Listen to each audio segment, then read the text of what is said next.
We set off in our 6-metre boat for a lovely day of fishing off the coast of Low Head, Tasmania. At 7:30 a.m, Bass Strait was like a mill pond, and my 2 brothers and I were enjoying some great fishing. We were 10 kilometres out to sea and were reeling in Tasmania's finest fish: mowong, nanagai, mackerel, barracuda, pike and flathead. At 1 p.m, the wind began to pick up a little, and the predicted rain began to fall. We had not expected the rain would develop into a low-pressure system. Within 30 minutes, the Bass Strait mill pond transformed into a squall with a 2-metre-plus swell. As the rain came down, land was no longer visible, and the vision of a freak wave breaking over our boat took everyone's breath away. I confess that at that moment, I was not thinking that death by drowning would be to my or my family's advantage. I saw it as an enemy. If you are facing the possibility of a life-limiting illness, you are most probably grieving death rather than welcoming it. If you have a loved one whose life is in the balance, uncertain about the outcome, you will not be looking at death as your friend, but as your enemy.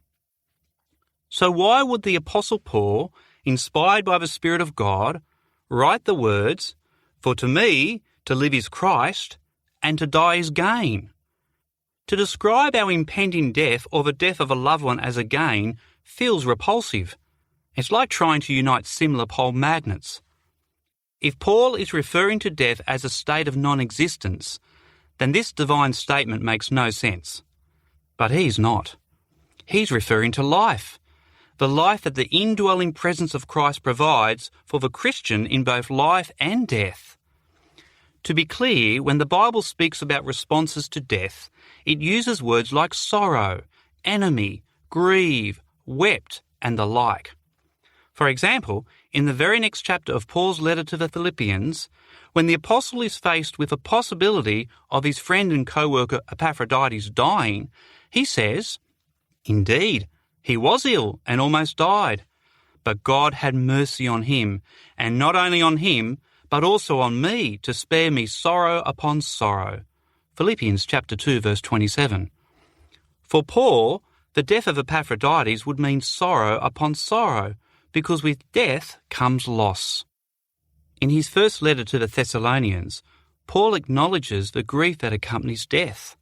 In John 11, when the Lord Jesus sees the outpouring of emotion at the tomb of his friend Lazarus, he weeps. This means that God himself feels and expresses the awful pain that comes through death. And most importantly of all, 1 Corinthians 15 declares that death is an enemy to be overcome, not a friend to be embraced. The statement, "For to me to live is Christ, and to die is gain," is not making light of death's awful reality. It's not teaching us to embrace death, nor is it an encouragement to escape life.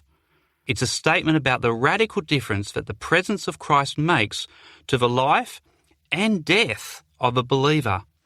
When Paul wrote his letter to the Philippian Christians, he was in a Roman prison.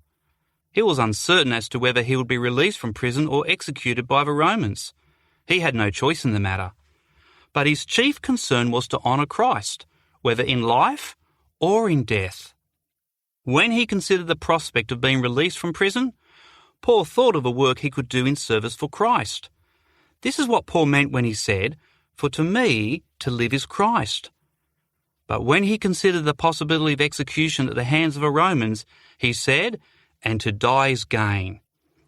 Here is the question that demands an answer. What could Paul possibly gain through death?